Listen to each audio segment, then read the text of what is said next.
Pada episode sebelumnya, serangan demi serangan terus dilancarkan pasukan Vance, menewaskan Yoshimoto dan Babyface. Belum puas dengan hal itu, Larry menghancurkan villa di mana Kazuya berada. Melihat villa itu hancur di depan matanya, Naoko menderita depresi berat yang membuat dirinya kehilangan semangat hidup.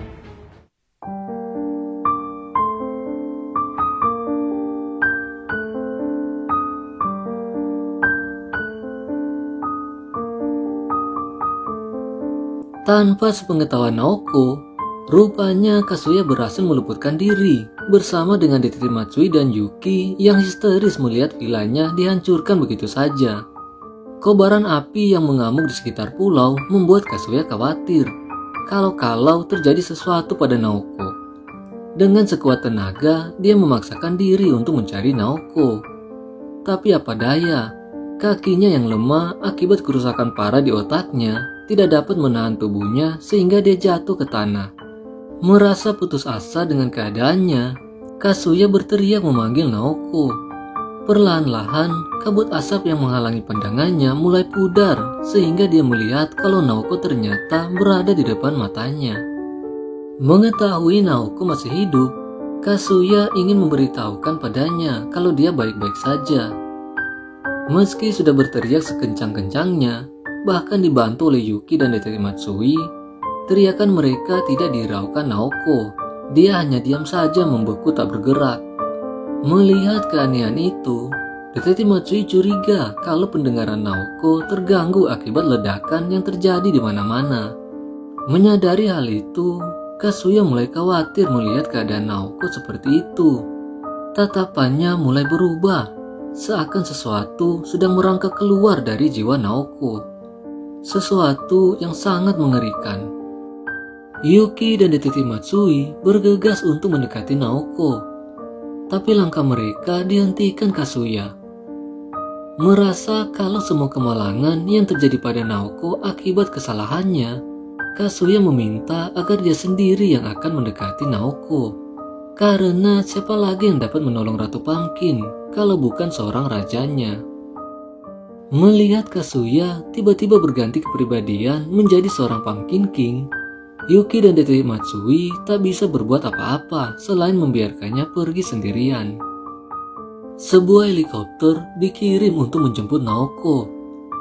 Tapi sebelum helikopter itu sampai, Kazuya muncul mendatangi Naoko. Hal itu membuat Larry terkejut karena tidak menyangka kalau Kazuya ternyata masih hidup. Usahanya untuk menangkap Naoko bisa gagal jika Kazuya berhasil menyadarkannya. Saikuroki yang sedang diikat di belakangnya hanya senyum-senyum saja sambil berkata dalam hati, "Rasain loh, belum tahu ya kekuatan sebenarnya Pumpkin King." Baik Kazuya maupun Naoko tidak mudah untuk dijinakkan. Dengan wajah yang tercengang-cengang, Yuki tidak menyangka kalau Kazuya dapat berjalan sendiri. Detektif Matsui berkata kalau itu adalah kekuatan dari seorang Pumpkin King yang membuat tubuhnya dapat berjalan kembali.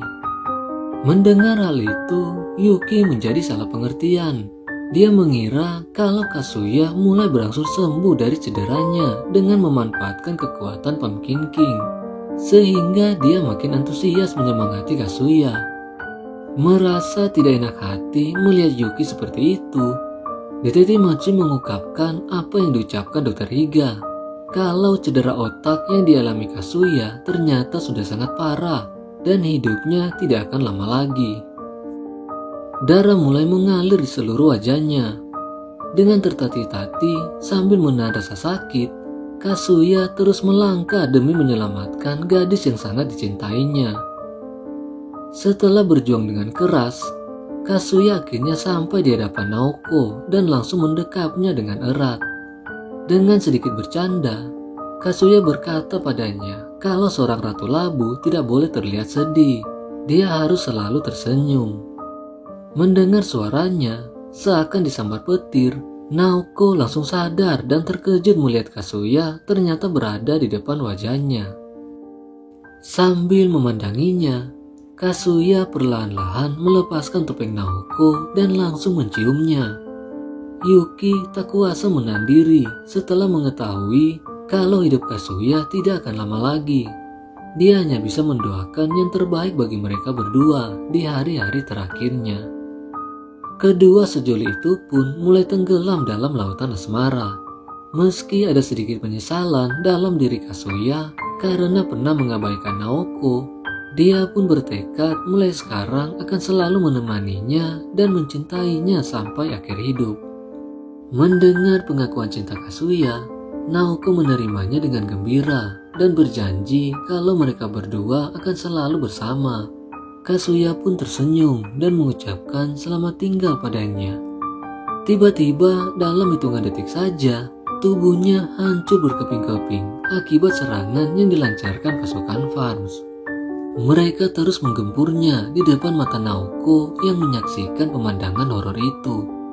Melihat Kazuya digempur habis-habisan, Yuki berteriak histeris dan berniat menolong mereka, tapi dicegah oleh Detektif Matsui karena hal itu sangat berbahaya.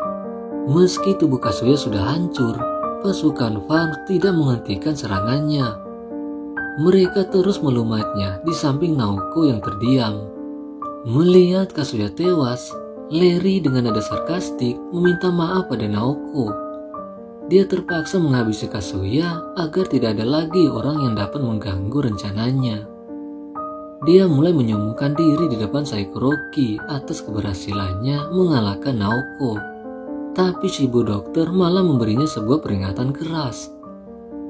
Dengan kematian Kazuya, monster yang terpendam dalam diri Naoko sekarang akan bangkit. Dan tanpa Kazuya, tidak ada lagi orang yang dapat menenangkannya. Melihat Kazuya sudah tewas, pasukan-pasukan itu turun dari helikopter untuk menangkap Naoko. Tapi Naoko segera memakai topengnya dan mulai menyerang mereka satu persatu. Meski sudah diperingatkan oleh ibu dokter atas perbuatan bodohnya, Lery tampak cuek saja.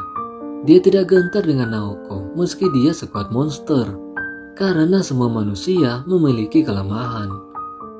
Ketika Lery berbalik untuk melihat proses penangkapannya, dia terkejut karena Naoko tidak diam saja seperti sebelumnya. Dia malah sedang menghabisi tentara-tentaranya.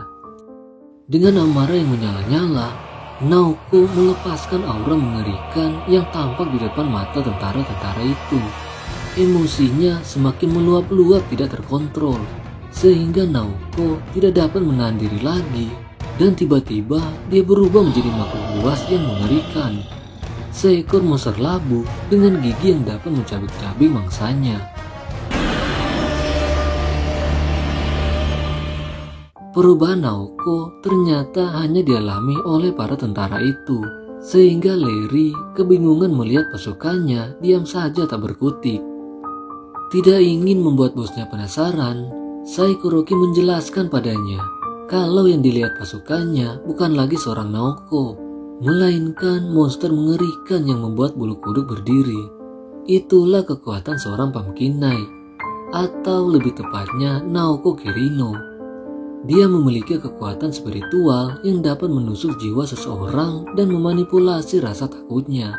Dengan mengambil wujud yang mengerikan, dia menciptakan teror di depan lawannya. Dan monster itu suatu hari akan datang untuk mencabut nyawa orang yang bertanggung jawab atas kematian Kazuya. Dia akan datang dengan amarah yang membara dan menghancurkan orang itu sampai ke liang kubur.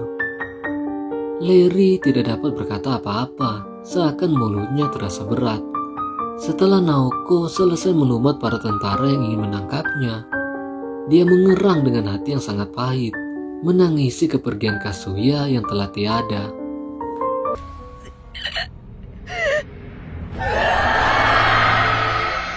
Seorang tentara yang bertugas sebagai penembak hampir-hampir tidak percaya melihat teman-temannya dihabisi oleh gadis kecil. Melihat tentara itu, amarah Naoko kembali mendidih dan langsung mendekatinya dengan cepat.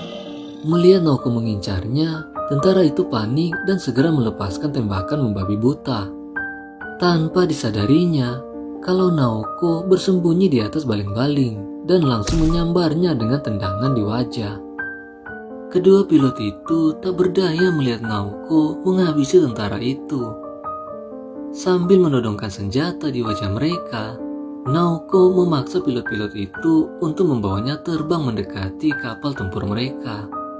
Ketika pasukan Farms melihat helikopter itu, tidak ada seorang pun yang curiga karena mengira tim yang dikirim untuk menangkap Naoko sudah kembali, sehingga mereka semua mulai berkumpul untuk menyiapkan sebuah landasan. Alangkah terkejutnya mereka ketika Naoko muncul dengan senapan mesin di tangannya.